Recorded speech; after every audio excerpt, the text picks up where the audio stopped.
भाला दामाद। रात की 11 बजे हो रही थी नेहा की विदाई। बेटी की विदाई पर जहां अक्सर पूरा परिवार आंसू बहाता है, वहां नेहा के परिवार वालों के चेहरे पर दिख रही थी शांति और सुकून, जिसे देखकर पड़ोसन विमला खुद को रोक नहीं पाती और नेहा की मां से पूछ बैठती है।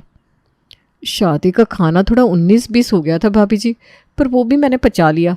पर ये बात नहीं पचा पा रही हूँ कि इकलौती बेटी की विदाई पर आप सब इतने खुश कैसे हैं। भाभीियों का तो समझ में आता है, उनके लिए एक बोझ कम हुआ, पर आप तो माँ है। ऐसा भी नहीं कि नेहा आपकी सगी बेटी नहीं थी, बड़े लाड़ प्यार से पाला था आपने उसे। अब अंदर की बात कुछ और है तो अलग बात है। अरे थम विमला, तो एक बार शुरू होती है तो बोलती ही जाती है। क्या चाहती है तू कि बेटी की विदाई पर माँ के चरित्र पर लांछन लग जाए? अरे भाई, नेहा मेरी ही बेटी है, पर मैं खुश इसलिए हूँ क्योंकि राम जैसा दामाद मिला है मुझे। प्रेम जी ने वादा किया है मुझसे कि मैं जब भी कहूँगी वो नेहा को मेरे पास ले आएंगे।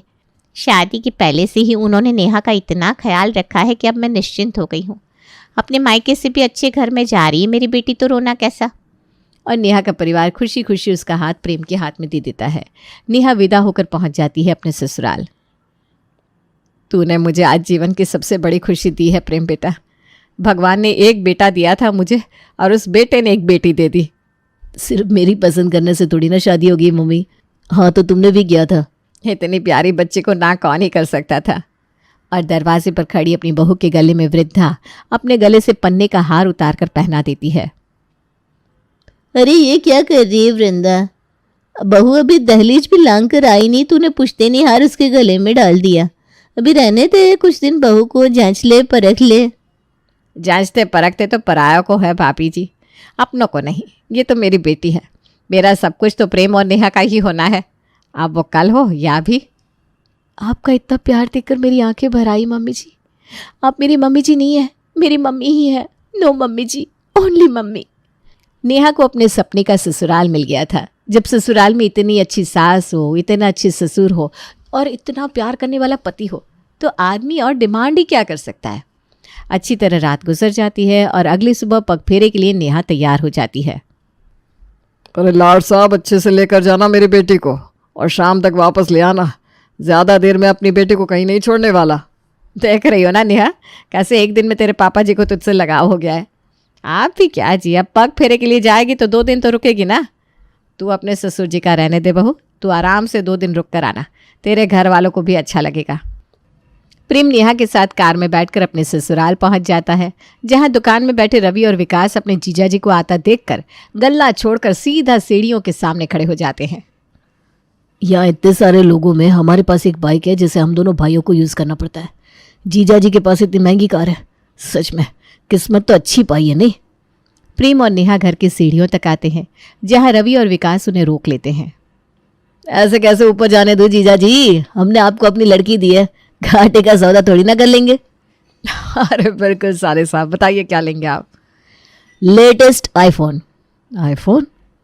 मेरी तरफ मत देखिए प्रेम जी, जीजा और साले के बीच का मामला है। आप लोग आपस में सलटा लो, मैं चली ऊपर।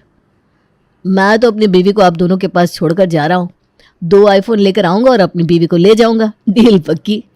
ये सारी बातचीत पड़ोसन विमला सुन रही थी। देख रही है पुष्पा, पहले तो सिर्फ यही सुनने में आ रहा है कि लड़के वालों ने पूरी शादी का खर्च उठाया, पर अब तो मुझे लग रहा है लड़की की हल्दी मेहंदी की तैयारी भी लड़के वालों ने ही करवा दी होगी। मुझे तो पहले ही लग रहा था कि ये बात झूठ है। मुरारी भाई साहब की फैलाई हुई दबाया हुआ पैसा शादी में निकाला होगा। अब किसी की आंखों में ना लग जाए इसलिए झूठी अफवाह फैला दी होगी कि लड़के वालों ने खर्च किया है। पर अब लगता है कि बात में सच्चाई है। बहन के पग फेरे में भाई जीजाजी को तोहफा देता है कि जीजाजी से तोहफा लेता है। और नहीं तो क्या, मैंने तो पहले ही कहा था, पर तू ही विश्वास करने को तैयार नहीं थी। पूनम की खबर हमेशा पक्की होती है, हवा में बातें नहीं करती मैं। दबा हुआ पैसा तो था ही मुरारी भाई साहब के पास, पर जिसके बेटे ऐसे नालायक हो उनका पैसा बचे तो कैसे? आदमी अगर उड़ाने पर ना आ जाए तो 7 पुश्तों का धन भी खा जाता है। तो इतना तो मुरारी भाई साहब के पास था भी नहीं। और शादी नहीं देखी क्या, कम से कम 4 करोड़ की शादी हुई है। कितनी अच्छी किस्मत पाई है नेहा ने। वही तो, दोनों सालों ने गिफ्ट मांगी और प्रेम जी ने हामी भी भर दी। बड़ा सीधा दामाद मिल गया ममता को। अपनी अपनी किस्मत है, वरना हमारा दामाद तो एक फूटी कौड़ी नहीं देता हमें, सेवा करवाता है सो अलग। तुझे जो दिखता है तू उसी को हकीकत मान लेती है। ऐसे कौन से हीरे लगे हुए हैं नेहा में जो कोई सामने से इतना खर्चा कर रहा है? जरूर लड़की में कोई कमी है, अंदर की बीमारी कौन जाने। 2 दिन के बाद सच में प्रेम आईफोन 16 के 2 सेट अपने सालों के लिए लेकर आता है। 1.5 लाख का फोन? अरे क्या जरूरत है दामाजी इन दोनों निकम्मों पर 3 लाख खर्च करने की। 3 लाख तो आदमी कहीं इन्वेस्ट कर दे। क्या फ़र्क पड़ता है पापा जी, ये दोनों सिर्फ साले नहीं है, मेरे भाई है भाई। सारी रस्में पूरी करने के बाद प्रेम नेहा के साथ वापस अपने घर आ जाता है 1 हफ्ते बाद खाने के टेबल पर। दिन भर तो काम करता है और बहू बेचारी घर में हम बूढ़ों के बीच बोर होती रहती है। घूमने फिरने ले जाया कर इसे कहीं। सच में कभी कभी तो मुझे समझ में नहीं आता प्रेम तो किस पर गया है। तेरे पापा तो शादी के दूसरे दिन ही मुझे हनीमून पर ले गए थे, वो भी उस जमाने में। इसका रहने दे बहू, तू बता तू कौन सी जगह जाना चाहती है। रात को कमरे में नेहा और प्रेम अपने हनीमून डेस्टिनेशन की प्लानिंग करने लगते हैं कि तभी नेहा के फ़ोन पर उसकी माँ का कॉल आता है। वाह बेटा, मलेशिया जा रही है तू? बहुत अच्छा बहुत अच्छा। लोग ठीक ही कहते हैं, सब अपना भाग्य खुद लेकर आते हैं। वरना यहाँ मेरे बेटे मनाली भी नहीं जा पाए और तू मलेशिया जा रही है। खैर तू जा भी रही है, सुख से जा, पर अपनी भाभीयों को इस बारे में मत बताना, वरना वो मेरे बेटों की जान खा जाएगी। मैं क्या कह रही थी मम्मी कि रवि और विकास पासपोर्ट बनवा रहे थे ना अपना, वो बन गया क्या? वो तो कब का बन कर रखा हुआ है, धूल लग रही है उनमें। विदेश तो जाने से रहे, पासपोर्ट बनवा लिया, 6,000 रुपये का खर्च कर दिया, बेकार के खर्चे। टोटल मिलाकर कितने हुए? तुम रवि भाई से पूछकर मुझे बताना, मैं पेटीएम कर दूंगी। वहीं बैठा प्रेम सब कुछ सुन रहा था और नेहा के मन को समझ भी रहा था। ज़रा बात अपने दामाद जी से भी कर लीजिए मम्मी जी। मैं क्या कह रहा हूँ कि मेरी दोनों भाभियाँ दोनों साले साहब को कह दीजिएगा कि बैग पैक कर ले। हनीमून तो नाम का है, हम तो सिर्फ विदेश घूमने जा रहे हैं। अब सिर्फ 2 लोग नए देश में जाएंगे तो मज़ा आएगा क्या? बिल्कुल भी नहीं। सब साथ में रहेंगे तब तो असली मज़ा आएगा। आप याद से कह दीजिएगा अपना सामान बांध ले, बाकी टिकट विकट का मैं देख लूँगा। ये कहकर प्रेम फ़ोन रख देता है। OMG, thank you so much. Prem, मुझे लगा था कि तुम सोचोगे मेरे भाइयों के आने से हमारा हनीमून बिगड़ जाएगा। ये सिर्फ कहने की बात होती है नेहा। जिन लोगों को अपनी फैमिली को कहीं इन्वॉल्व नहीं करना होता ना, वही प्राइवेसी का डंका बजाते हैं। काहे की प्राइवेसी? कमरा कम पड़ जाता है क्या प्राइवेसी के लिए? 3 कपल साथ जाएंगे तो सोचो कितना मज़ा आएगा। वो गाना तो सुना होगा आपने जो आजकल बड़ा ट्रेंडिंग है, मिथिला का कण कण खिला जमाई राजा राम मिला। ये गाना ममता के लिए बिल्कुल परफेक्ट जा रहा था। ऐसा दामाद किसके ही घर पर होगा जो अपने ससुराल वालों की इतनी फिक्र करता हो। प्रेम एक बेटी की तरह अपने ससुराल वालों की मदद करने में आगे रहता था, पर कहते हैं ना, अगर आप झुक कर रहेंगे तो दुनिया आपको और ज़्यादा झुकाएगी। और कुछ ऐसा ही प्रेम के साथ भी होने लगा था। एक रोज़ प्रेम अपने ऑफिस में बैठा काम कर रहा था कि उसे अपने ससुराल से कॉल आता है। सब खत्म हो गया जीजा जी, सब खत्म हो गया। मुझे कुछ समझ में नहीं आ रहा, मैं सब कैसे संभालूं, प्लीज़ आप यहाँ आ जाइए। क्या हो गया विकास, सब ठीक तो है ना? कुछ ठीक नहीं है जीजा जी, कुछ ठीक नहीं है। पापा तो मुझसे संभाले नहीं जा रहे, आप और सवाल मत पूछिए, बस यहाँ आ जाइए। प्रेम पसीने पसीने हो जाता है। वो फौरन अपने घर जाता है और नेहा को रिसीव कर अपने ससुराल जाने के लिए निकल पड़ता है। 15,000 बिजली का बिल, मजाक है क्या? इतना बिजली का बिल आया कैसे? इस घर में गिनकर 6 लोग रहते हैं, ऊपर से ठंड का मौसम। ऐसा भी नहीं है कि जून जुलाई की गर्मी है जो एसी चालू करने से बिल आ गया। अब मुझे क्या पता, मैं तो दुकान में रहता हूँ पापा। ये 4-5 गुना ज़्यादा बिजली आ जाएगी तो हम 2 गरीब भाई कैसे चुकाएंगे बिल? तुम फिक्र मत करो, मैंने जीजा जी को कॉल कर दिया है, वो आ ही रहे हैं। हड़बड़ाता हुआ प्रेम अपने ससुराल पहुंचता है, जहां दरवाजे पर ही विकास उसे घर का बिजली का बिल ऐसे थमा देता है मानो किसी की हेल्थ रिपोर्ट हो। ये तो बिजली का बिल है साली साहब।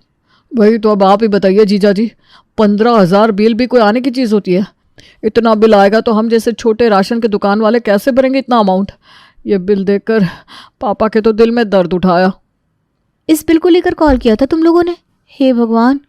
वही ना साले साहब, आप तो ऐसे कह रहे थे कि सीधा यहाँ आ जाइए, हमसे मैटर नहीं संभल रहा, सब खत्म हो गया।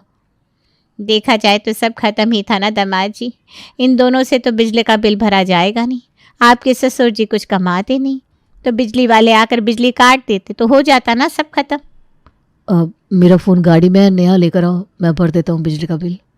नेहा अपने मायके वालों की हरकत से ज़ोर ज़ोर से हंसने लगती है। ऐसे ही एक रोज़ रवि अपने जीजा जी को कॉल लगाता है।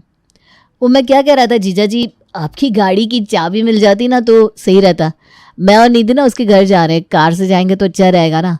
मतलब हम ट्रेन से भी जा सकते हैं, पर ट्रेन में आजकल इतनी भीड़ हो रही है, आप तो जानती हैं। अरे इसमें कोई बोलने वाली बात है क्या, गाड़ी और ड्राइवर दोनों मैं भिजवा रहा हूँ। ऐसी पिछली बार की तरह अपने दोस्त की कार मत भिजवा दीजिएगा जीजा जी, वो लाल वाली जिसे आप यूज़ करते हैं ना, वो वाली भेजिएगा।